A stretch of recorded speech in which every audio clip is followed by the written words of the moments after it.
I'm good. All right. Good. Yeah, we've done a few in here. We've been keeping the window open. Yeah. But in the afternoon, we got to do it with the.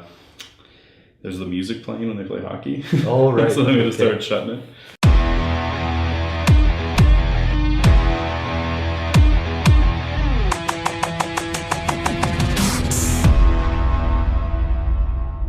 Welcome to the latest episode of Over a Pint. We're once again back at the Banff Western Connection Conference. So the next one is in 2021. You should definitely check it out. It's been a great conference. And we're actually here with the man who organized the conference, got a lot of the content together. So Bill, for those who might not know who you are, why don't you introduce yourself? Great. Thanks, Andrew. Bill Natter. I'm the CEO of the Association of Saskatchewan Realtors, and I want to make sure everybody knows I'm one part of the organizing group. There's four Western provinces are all very actively involved. I just seem to be the one that is out in front of everything. The public face. The public face. But no, there's a lot of work goes on behind the scenes, and really appreciate the work that the four Western provinces do to put this on. And we're really excited about this year, having a great crew, great crowd, lots of good speakers, and great to have Andrew here doing After a Pint from Banff. So before we get to where I normally started, just curiosity, like for an event, because it's every other year. Every second year, yeah. How long does it take to plan an event of this size? Well, we'll take a bit of time off tomorrow, and we'll start working on it again. We'll do a recap of it, sort of go over what went well, what went wrong in a month or so, maybe even a couple of weeks, but usually take a bit of a month to rest up, and then talk about what happened and how it went. And this was our first year using an event management company, and I think it went really well, very helpful. But we'll get back starting. I'll start looking at speakers, potential speakers, probably this fall or winter, and then throughout 2020. We'll be doing a lot of the planning. We usually start full blast planning in the spring of the year prior, and then try and have it ready to roll by the fall, sort of a kind of final program and things like that. So I'll be looking at speakers probably in September, October, and then we can talk about it again. So how do you go about finding speakers for the event? Well, we worked this time. We worked with Speaker Spotlight. We do it with a couple of the agencies, but most of it is either myself or some of the folks on the committee or folks in the four CEOs that somebody that they've seen at another event or that they know about. We had a rule, and we've gotten a little bit away from it, that we wouldn't hire anybody that one of us hadn't seen actually in live and in person. Now with a lot of good videos and things, we can do a little bit more than that.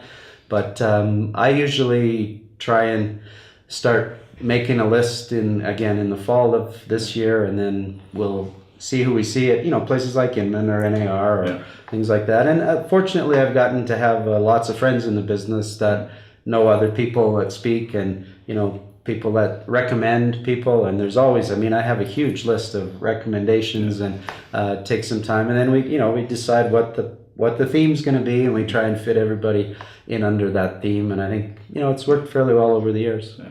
So from before you got into all this, how long ago did you get into the real estate industry? Wow. Okay. Well, I started in the business. I got my real estate license in Manitoba in 1979. So this year is the 40th year I've been involved in the industry. So it's been a blast. And I know most of you can't believe I'm that old, but it is true. Right out of the womb and into real estate. It is true. And it's been good. It doesn't seem like it has been 40 years, but it's amazing. I was active in the industry, a salesperson in Brandon, Manitoba, for those of you who know where that is.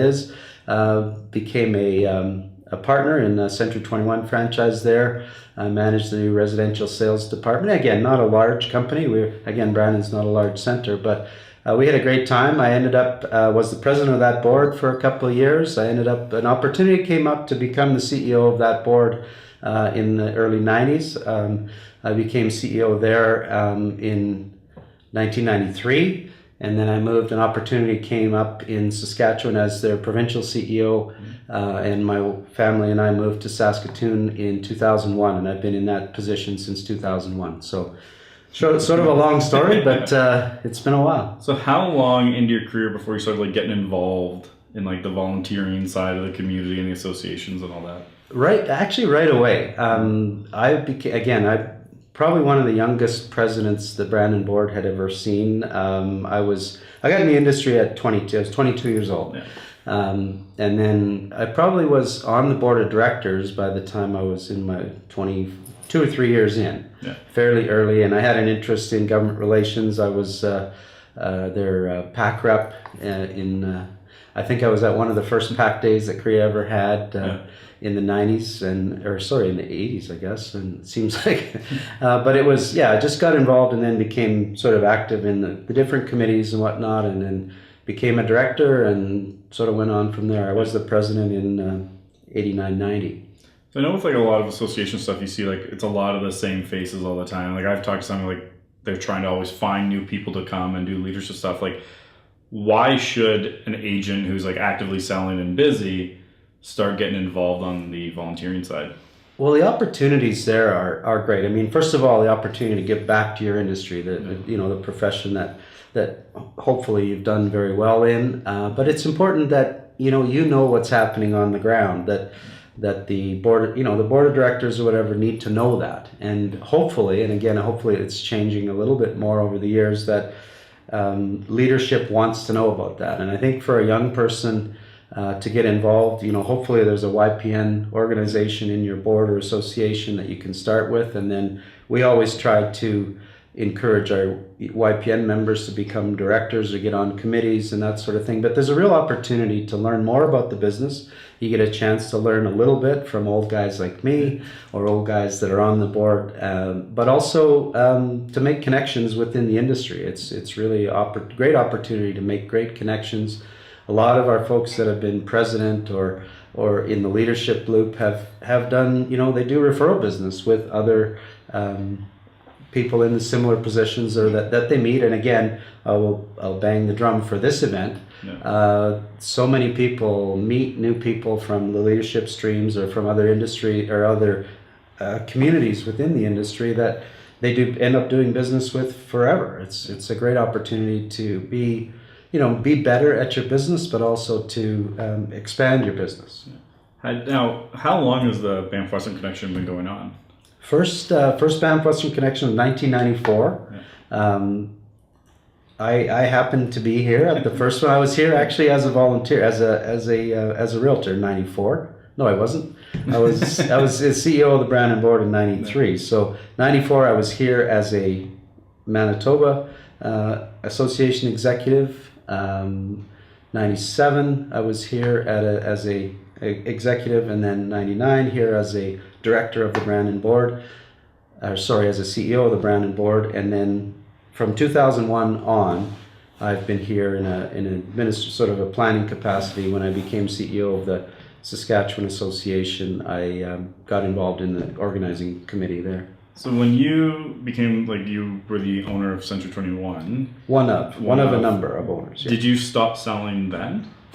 No, I was actively selling until, in fact, this is funny. When I got the job as the CEO of the board, I had to wind down my business because of course you couldn't be the CEO of the board and have your license. So compete with all your agents. And I actively sold right up until the end. And in fact, the night before I started in the as an association executive, I was finishing up possessions and doing deals. But it was a great transition for me into the administrative side. I loved the folks at Century 21, and they were very fair with me and very kind. Great people. They're still friends. But the industry there was a bit of a strain on my lifestyle. It was a busy time, and we happened to have I think she was probably 3-year-old daughter at the time, and I chose to go into the association world to make sure that I was able to spend time with her, and it worked well. I do think it did cost me money at that time. It certainly worked out very well over the years, but I would have continued to make a very decent living in the industry. But the time factor was really important, and I got a chance to spend more time and watch her grow up. And so as a CEO of a provincial association, because a lot of people, they're not aware of what the provincial associations do in the valley. What does that role look like, and what does it entail for you? Yeah, for me, it's been, and it is very true. And I think it's not unique to our industry, but it's something that a lot of members, if you asked a realtor on the street today, what does your local board do? What does your provincial association do? What does your provincial regulator do?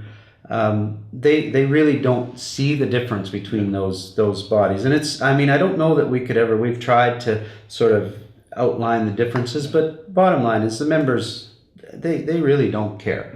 If we're not in their way, if they're, and it's, this is fact of life, if their lockbox works and if their MLS listing gets up on time, that's great. But from a provincial standpoint, what we've done, and I think across the country, most provincial associations are, their focus is on advocacy. That's really the big thing we can do on a provincial level, actually, and then advocate in conjunction with the Canadian Association. But that's the one that we've really focused on over the years. We've also standard forms is one that our association has done. And again, it's something that I don't think the member on the street really understands, that has been a provincial sort of all of the work that's been done there. But of course, we work closely with the local boards on that.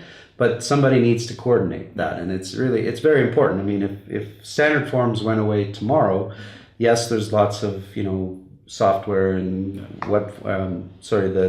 electronic forms, but it's not what our industry needs. We number of committees. There's a lot of time goes into deciding what content is in those forms, and to make them usable. So that's a big part. And the other one is public relations, and it's a little bit on advocacy, but we want to make sure that our members are seen as good, true professionals and that sort of thing. So there's some of those things that we provide as a provincial association. They're sort of hard to put a dollar value on. And of course, the MLS that the local boards provide is very important. It's very, you can see the value in that. Whereas, advocacy takes a long time to get things done, but if you weren't doing that, who would do it? Yeah. So that's sort of the provincial role, and I see a lot of the provincial associations are very strong in that area. Yeah. On the local board topic, because take an example of where we're in the GTA, where you've got TREB, then you'll have the Mississauga board, the Oakville board, the Hamilton board.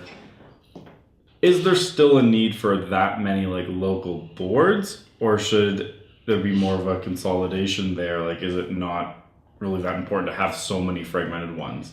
Well, again, I think the answer is no. You don't need that many boards anymore.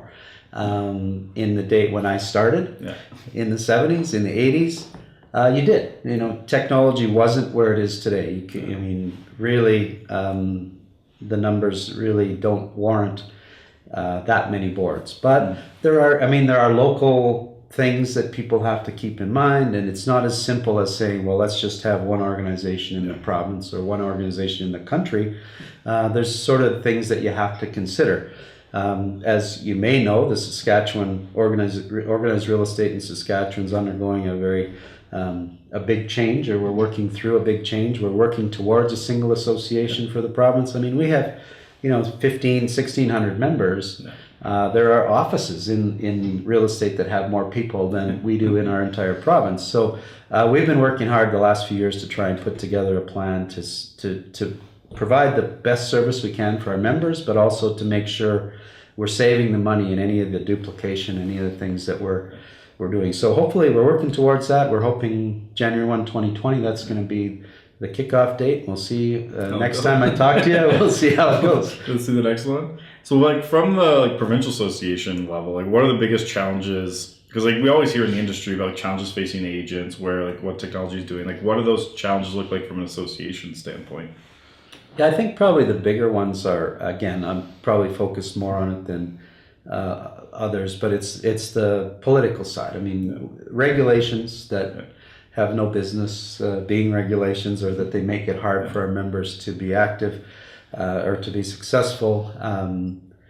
Public relations, again, we want to work hard to ensure that our members are seen as professionals. And I think just the general communication with our members, to make sure, again, trying to make sure that they know what we do, and that they can, approach us with any, thoughts about improvements or helping them do their business better. So I would say communication, and the big one though is still regulation. That's one that we find as a stumbling block, and governments don't necessarily understand our business. And the second part of that is I don't think they need or want to understand our business. So one of the interesting things with like conferences is there's so many of them out there. When you look at like you organized this one, which is a great event, and there's like ones all over North America and even the world, but more North America for this, I guess, would be like, what should an agent look to when evaluating which of the conferences to actually attend? Well, that's great. And again, you probably need to talk to your peers about, things they've experienced. And again, I was really excited to see the show of hands yesterday. I don't know if you saw at the opening, the number of people that are here for the first time. No. I think it was more than half of the crowd. I think that's fantastic, and that's great. But I think once those people have been here, they will recommend it to others. And again, we see all the industry events, and there's more and more. I mean, I know Gary Vaynerchuk's doing one for sales now. In fact, it just happened a few weeks ago in Miami. He's not just real estate, but real estate and other sales it's areas. Mortgage, auto, and real estate. Yeah. So I mean, that's really cool. There's all of the industry or the franchises have their events. There's all kinds of things. Inman's doing a lot of new things, and there's all kinds of them there. But I think you got to look at what I talked about earlier about improving your business, your skills, but also making those connections. Networking is such a huge thing.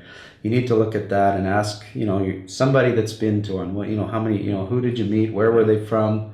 Do you think you'll do any business with them? And again, it's not business like today, but it's something 10 years down the road. You might have somebody going to a town that you met somebody from at Banff Western Connection. You can go give them a call. I've had some of our leadership over the years tell me that he would have been here probably 10 years ago. He's past president of our association, tells me he's made a significant amount of money. I won't say the amount, but it's a lot. Referral business with people from this conference. I hope some of the folks saw the international sessions yesterday, or the global sessions, and Don Pingaro mentioned a stat that basically roughly 30% or less than 30% of the transactions that are done in Florida, of Canadians that buy in Florida, less than a third of them have been referred by their agent in Canada. So I mean that's a 70, almost a 70%, 67% opportunity for referral business. So I think there's it's not just about business, about getting better at your business, but that's a great reason. Promote the Banff Western Connection in Florida next year. Well, actually, there have been folks from Florida come and do promote that, and we need to make our folks in Canada more aware of the opportunity there.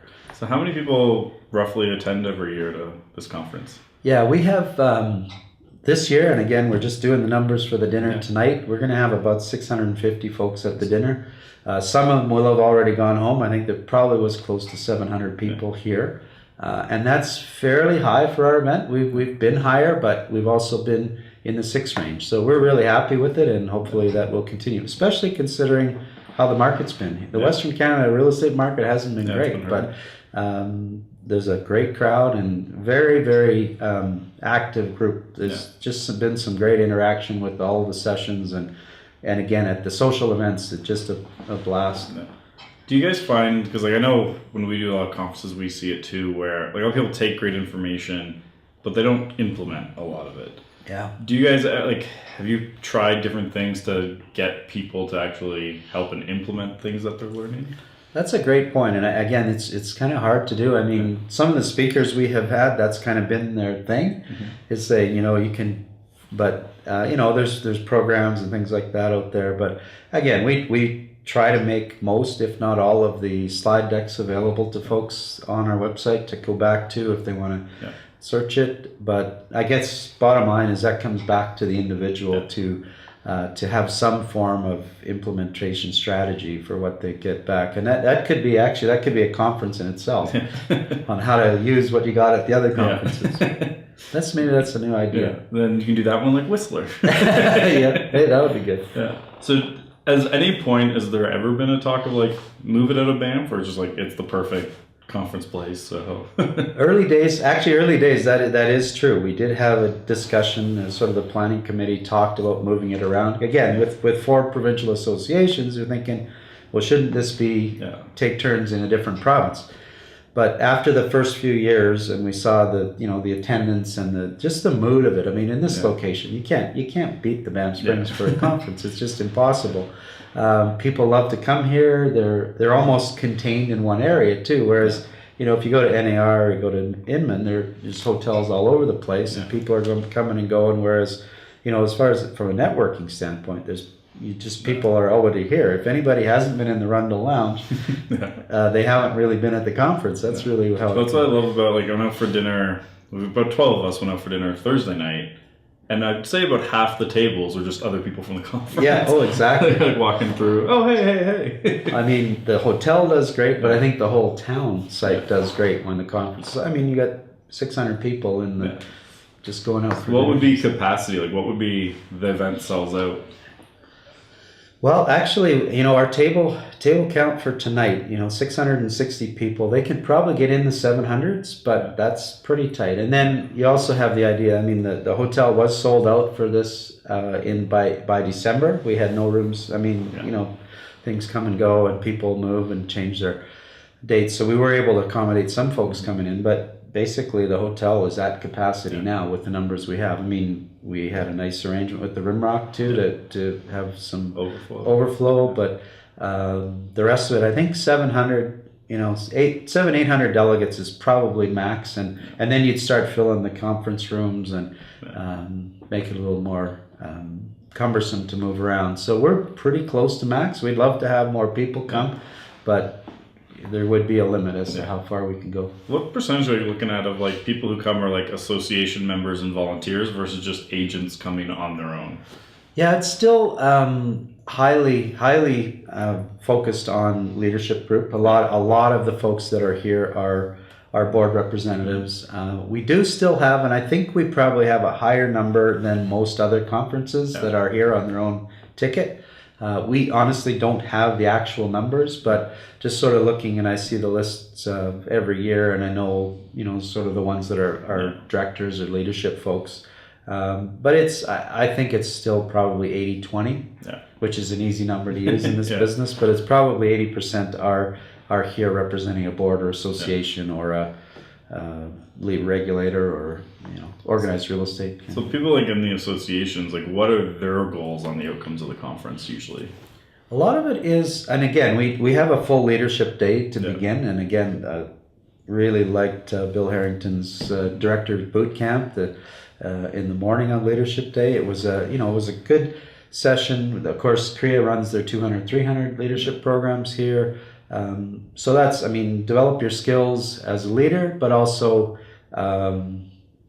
develop your skills as a realtor. And again, if you're a good realtor, it's going to help you be a good director, a good leader. So that helps. But also, again, the connections, the networking. Again, if I know the person, or if I've met another director from another province or another association, another board, at a conference like this, I know them a little bit, or know them a little bit more personally. It's much easier to reach out to them if you have a question about a board issue or a board matter, or even a program or a product that might be coming. You can reach out to them. Again, once you're around as long as I have, I can call people in every part of the country to talk about, how did you do this, or what did you do when that happened. So it's been just a great opportunity, but you have to start somewhere, and coming to a place like this, great opportunity to do that. So today you moderated a panel of industry leaders. What did you find that they're focusing on, the people who are kind of leading the industry right now?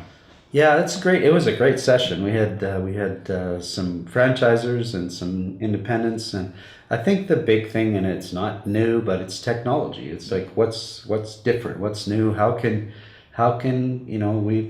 we being the total industry, but also the franchisors or the independent brokerages, what can they leverage to make it easier or better for their, the sales person is always really going to be the most important part of the organized real estate field. So the member has to be forefront, but it's a lot of technology, a lot of new whatever's new and whatever can be best used to help the member serve their client better. Yeah.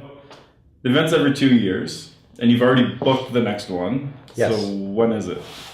Yeah, we're late January 2021, and again, there's been a lot of discussion around that this might be the last one, and that's interesting how that sort of thing takes a life of its own. But I want to make sure everybody's aware we will be here January, I believe it's 28th to 30th, 2021, and again, you be here the whole week if you want, go skiing, but we really want to invite everybody that maybe hasn't been here before or they want to come back again. Love to have you. If they wanted to get like updates on it so that they don't forget, where should they go? Is there somewhere to like sign up where they can get like notified of anything going on? Or? Yeah, we don't have a newsletter or that sort of thing. I would just say watch for the website. It's going to be banffwesternconnection.ca. And it'll continually update with the dates for the next one, and as we get closer to the time, then it'll be more populated and that sort of thing. Probably a little too early to give them a preview of anything that's happening. Yeah, we haven't signed any speakers yet, and and that's the other thing. We don't know what the issues are going to be then, so it's best to wait. But we will be having one. It'll be as much fun as this one, and hopefully you'll be back too. Oh, so I definitely will. I love it here. So if anyone wanted to like have questions for you or reach out to you or anything like that, how would they get a hold of you? BMatter@SaskatchewanRealEstate.com. Also, we're on Twitter at Sask Realtors, and Instagram, I think Sask Realtors as well. But email's good, or by Twitter or whatever. Sounds good. So thanks for coming on. Really appreciate it. Thank you. Great to have you here. Thanks for coming. That was a lot of great. Thanks for the room for filming. That was awesome. And stay tuned for next week when we launch another episode of a guest. I'm not sure who it's going to be yet. And we'll see you guys in Banff in 2021. And maybe we'll do an episode outside if a guest is willing to brave it. Thanks for coming, everyone. Awesome.